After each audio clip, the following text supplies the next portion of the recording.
Hello बच्चों, मैं हूं अबीहा इंतखाब। आपके अपने यूट्यूब चैनल ज्ञान स्थली क्लासेस में आपका स्वागत है। तो बहुत से बच्चे डिमांड कर रहे थे कि मैम यूजीसी नेट का जो फर्स्ट पेपर है आप उसको हिंदी में तैयार करवाइए।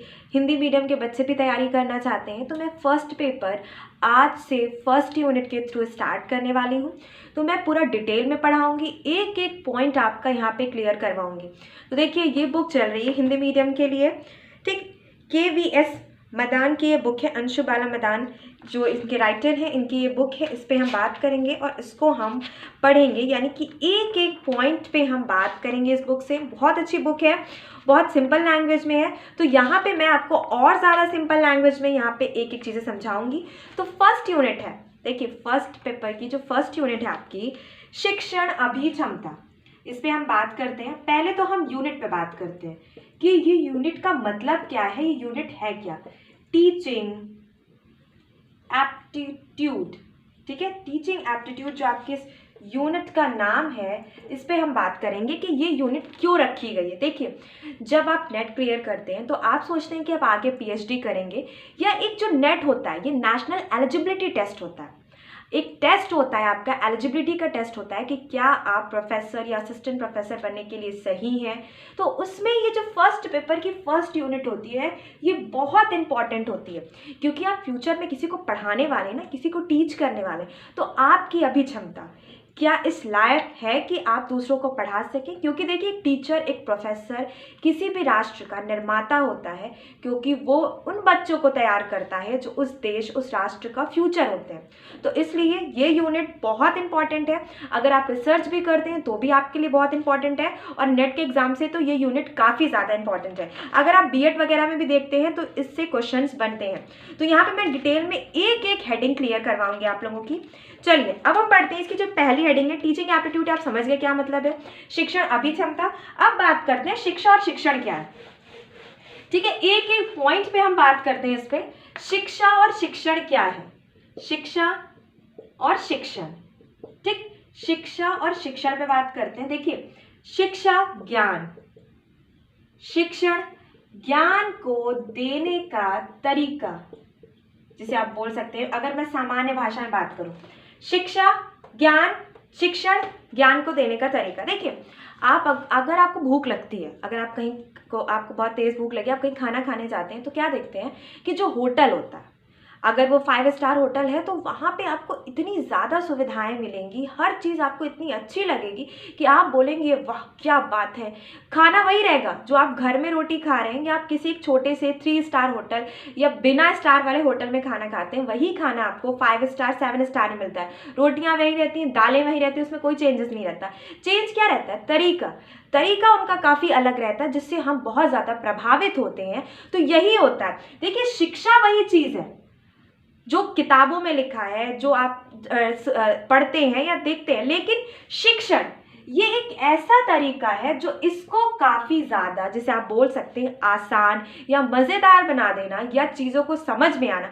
चीज़ें मज़ेदार कब लगती हैं, जब आपको चीज़ें समझ में आती हैं, जब आप उनसे जुड़ाव महसूस करते हैं। तो यही है शिक्षा और शिक्षण। शिक्षा जो हम ज्ञान होता है हमारे पास, ठीक है। शिक्षा कितने प्रकार की होती है, इस पर बात करते हैं। देखिए, इस शब्द की उत्पत्ति शिक्ष से हुई है, जिसका अर्थ होता है ज्ञान प्राप्त करना। शिक्षा का अर्थ क्या होता है, ज्ञान प्राप्त करना, जैसे मैंने भी बताया। और किस तरीके से प्राप्त करना, ये शिक्षण होता है, ठीक। टीचिंग बहुत इंपॉर्टेंट होती है, आप बच्चों को कैसे पढ़ाते हैं, यही शिक्षण होता है। आगे बात करते हैं। इसकी उत्पत्ति शिक्ष शब्द से हुई है, ठीक है। किस शब्द से हुई है, शिक्ष शब्द से हुई है। शिक्षा की उत्पत्ति शिक्ष शब्द से हुई है, जिसका अर्थ होता है ज्ञान प्राप्त करना, ठीक है, ज्ञान प्राप्त करना।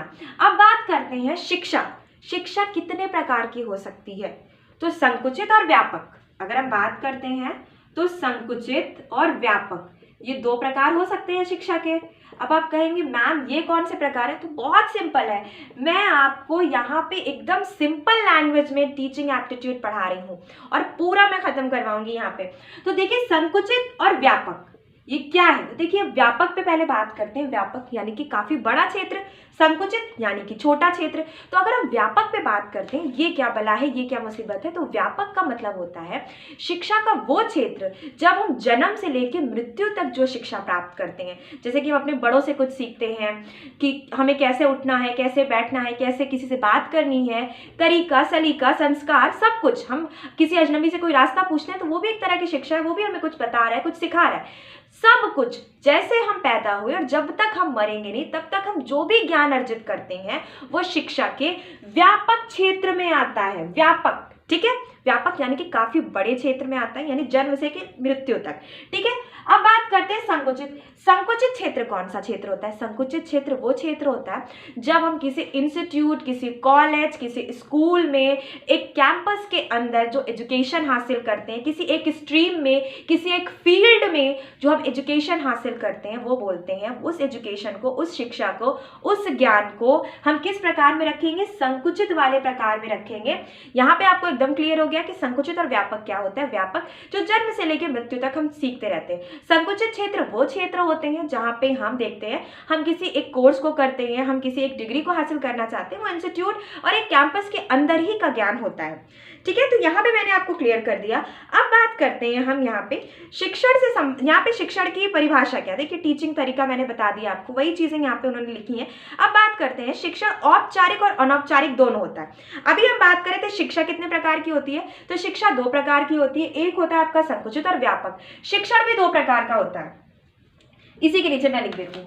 ठीक, देखिए संकुचित औपचारिक, औपचारिक, व्यापक अनौपचारिक, अनौपचारिक। इसी में मैंने दोनों चीज आपको बता देती हूँ। देखिए ये शिक्षा के प्रकार हो गए, ठीक, और ये शिक्षण के प्रकार हो गए। एक साथ अगर कनेक्ट करके मैं पढ़ाऊंगी तभी आपको एकदम क्लियर हो जाएगा और कभी भूलेंगे नहीं आप। देखिए संकुचित क्षेत्र में शिक्षा कौन सी आती है? जो एक कैंपस, एक इंस्टीट्यूट के अंदर होती है। व्यापक क्षेत्र में कौन सी शिक्षा आती है? जिसमें हम बात करते हैं कि हम दुनिया में जब से पैदा हुए जब तक नहीं मरेंगे तब तक हम कुछ ना कुछ सीखते जाते हैं। ठीक है, फिर हम बात करते हैं, इसी के अंदर आती है आपकी औपचारिक। ठीक, संकुचित में औपचारिक शिक्षा आता है जब टीचर आपको किसी एक सिलेबस, किसी एक सब्जेक्ट के बारे में पढ़ा रहा होता है, तो वो शिक्षण कौन सा शिक्षण होता है? औपचारिक, यानी कि ऑफिशियल डिस्कशन हो रहा है, ऑफिशियल बात हो रही है, जो चीज जरूरी है उसी पे बात की जा रही है, उसी पे आपको सिखाया जा रहा है, उसी के द्वारा शिक्षण दिया जा रहा है। तो ये बात हो गई। फिर हम बात करते हैं अनौपचारिक क्या। देखिए बहुत अच्छे से समझिएगा, अनौपचारिक क्या? व्यापक इसी की बहन, इसी का भाई से आप जो बोलिए, व्यापक का अनौपचारिक है जब हम कुछ भी सीख रहे होते हैं, किसी से भी कुछ भी। जैसे हमारे पेरेंट्स अक्सर हमें बहुत सी चीज़ें बताते हैं, हमारे नाना नानी, दादा दादी बहुत सी चीज़ें हमें बताते हैं कि सही क्या है, गलत क्या है। ये सब भी तो एक शिक्षण में आता है, तो व्यापक में आता है। और उनके टीचर, उनके शिक्षण क्या कहलाते हैं? अनौपचारिक है। मतलब बहुत बड़ा क्षेत्र है ये। और औपचारिक जिसमें हम किसी संकुचित क्षेत्र में सीखते हैं। तो शिक्षा और शिक्षा दोनों के प्रकार आपको समझ में आ गए। अब बात करते हैं कुछ अवधारणाओं पे। ठीक है, एकदम क्लियर हो गया? कोई प्रॉब्लम है तो कमेंट करके बताइए। और अगर आपके सामने कोई भी ये आ रहा है कि कोई सवाल मैम आप बताइए, इसका जवाब दीजिए या इस पे वीडियो बनाइए, तो उसको भी मैं बताऊंगी और दोबारा क्लियर करवाऊंगी। ठीक है, लेकिन इस लेक्चर को ज़्यादा से ज़्यादा शेयर कीजिएगा ताकि आपके साथ साथ जो भी बच्चे ऐसे हैं जो नेट की तैयारी कर रहे हैं और वो हिंदी मीडियम से तैयारी कर रहे हैं और फर्स्ट पेपर वो अच्छे मार्क्स से निकालना चाहते हैं, तो उनके लिए हमारा चैनल बहुत इंपॉर्टेंट है। और ये जो आज से एक नई मुहिम स्टार्ट की गई है हिंदी मीडियम वाले बच्चों के लिए, बहुत अच्छी है। चलिए अब बात करते हैं, हमने यहाँ पे अवधारणाओं के बारे में बात करते हैं। शिक्षण से संबंधित कुछ अवधारणाएं होती हैं, एक एक अवधारणा मैं यहाँ पे क्लियर करती हूँ। पहली अवधारणा देखते हैं, शिक्षण के 3 आधार होते हैं। ठीक है, शिक्षण के कितने आधार होते हैं? शिक्षण के 3 आधार होते हैं। इसको अभी मैं क्लियर करवाती हूँ। दूसरी अवधारणा है हमारी आदर्शवाद की। कौन सी?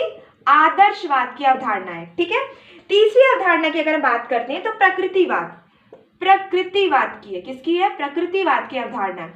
चौथी अवधारणा है हमारी प्रयोजनवाद, प्रयोजनवाद की अवधारणा है। और पांचवी अवधारणा है हमारी अस्तित्ववाद, अस्तित्ववाद। ठीक है, और छठी अवधारणा है हमारी योग।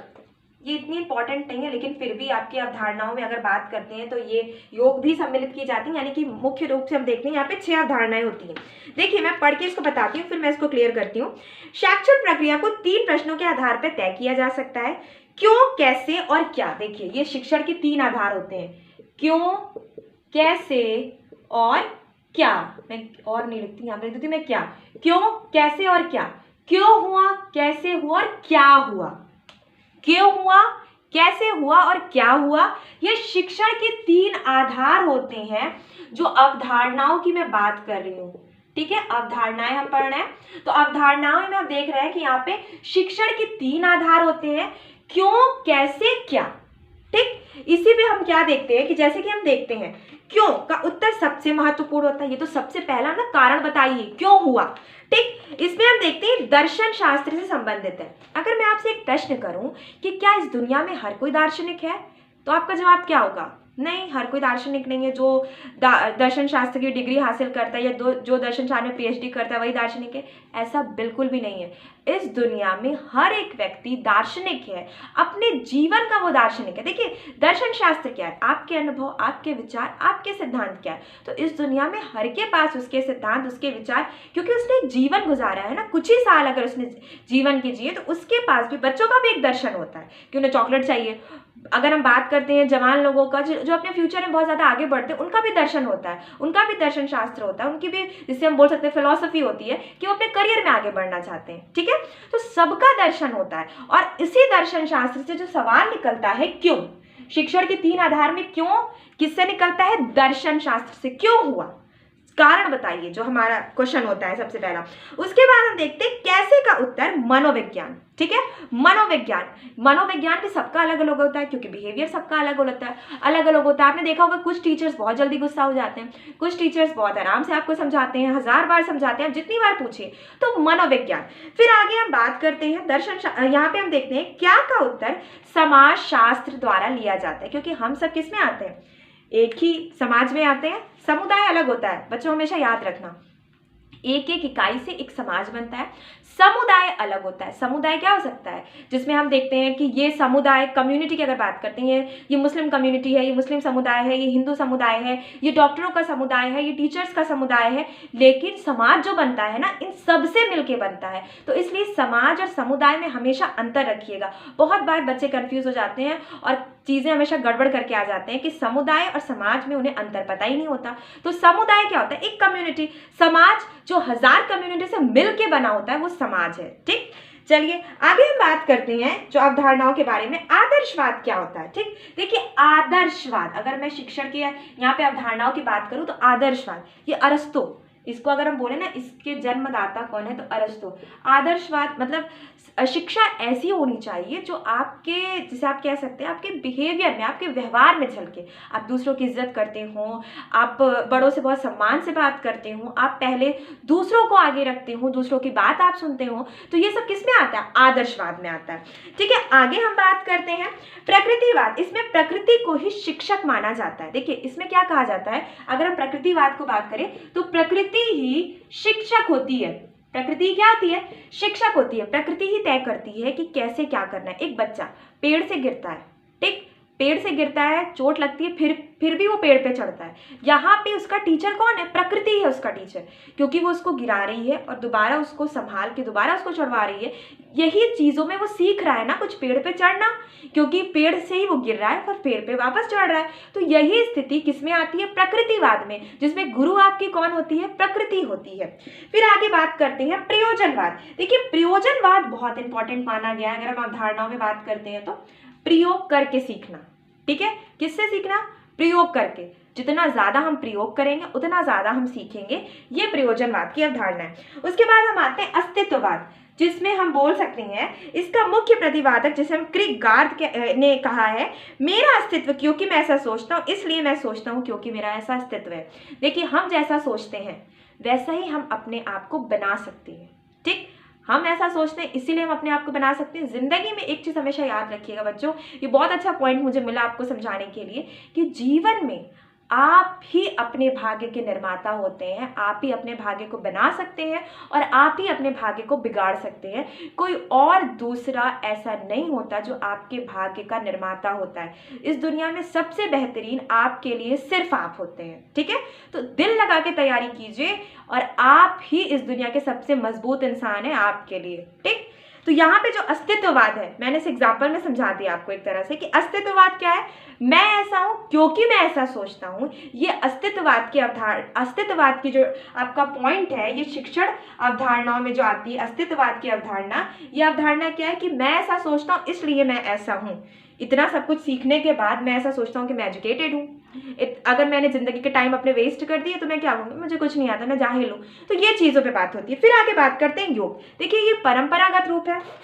अगर हम योग पे बात करते हैं तो ये क्या है, परंपरागत रूप है। जैसे कि हम पतंजलि की बात करते हैं तो ऋषि पतंजलि क्या, इन्होंने योग द्वारा अपने आप को, या जिसे सीखने के लिए हम बोल सकते हैं, जो हमें योग सिखाते हैं वो भी हमारे एक तरह की शिक्षण व्यवस्था होती है। बहुत सी ऐसी टेक्निक है योग में जो हमें बताती है कि हमें कैसे अपने बिहेवियर, अपने आप को कंट्रोल में रखना है, कैसे हमें जीवन में आगे बढ़ना है। तो ये भी अधिगम है ना, अधिगम के बारे में डिटेल में आगे पढ़ाऊंगी कि लर्निंग क्या होती है। ठीक, तो यहाँ पे हमने देखा परंपरागत रूप से भारतीय दर्शन के 6 रूप माने जाते हैं, जिनमें से एक योग है। ऋषि पतंजलि को योग शास्त्र का रचयिता माना जाता है। योग मन की प्रवृत्तियों को नियंत्रित करता है। ये भी बहुत इंपॉर्टेंट चीज है कि आपके ऊपर आपका कंट्रोल स्थापित करता है। तो योग भी एक टीचर की तरह होता है। ठीक है, तो यहाँ पे आपकी अवधारणाएं क्लियर हो गई। ठीक है, अब आगे हम नेक्स्ट वीडियो में पढ़ेंगे विशेषताएं। तो आज का वीडियो बस इतना ही, कल हम पढ़ेंगे विशेषताएं। ठीक है, तो यहाँ पे मैं फटाफट एक बार रिवीजन करवा दूं कि आज के इस लेक्चर में हम लोगों ने क्या पढ़ा। तो आज के इस लेक्चर में हम लोगों ने क्या पढ़ा, शिक्षा, शिक्षा के प्रकार, शिक्षण के प्रकार। और जैसे बात करते हैं शिक्षा के प्रकार में हम देखते हैं संकुचित और व्यापक, वैसे ही हम किसके प्रकार में देखते हैं, शिक्षण के प्रकार में हम देखते हैं औपचारिक और अनौपचारिक। जो संकुचित है वो औपचारिक है, जो व्यापक है वो अनौपचारिक शिक्षण के प्रकार में आता है। अवधारणाओं पे हमने बात कर ली तो 6 प्रकार की होती हैं। शिक्षण के 3 आधार, अगर हम बात करते हैं नीचे आते हैं आदर्शवाद जो अरस्तु का है। उसके बाद हम देखते हैं आदर्शवाद के बाद अगर स्थिति देखते हैं तो प्रकृतिवाद, प्रयोजनवाद, प्रयोजन के बाद हम देखते हैं अस्तित्ववाद, और फिर लास्ट में हमारा आता है योग। इन सबको आपने समझ लिया, क्लियर कर लिया। आगे हम कल विशेषताएं पढ़ेंगे। तो आज का वीडियो बस इतना ही। चैनल सब्सक्राइब कीजिएगा, वीडियो लाइक कीजिएगा, और जो भी प्रॉब्लम है वो कमेंट करके बताइएगा। Thank you.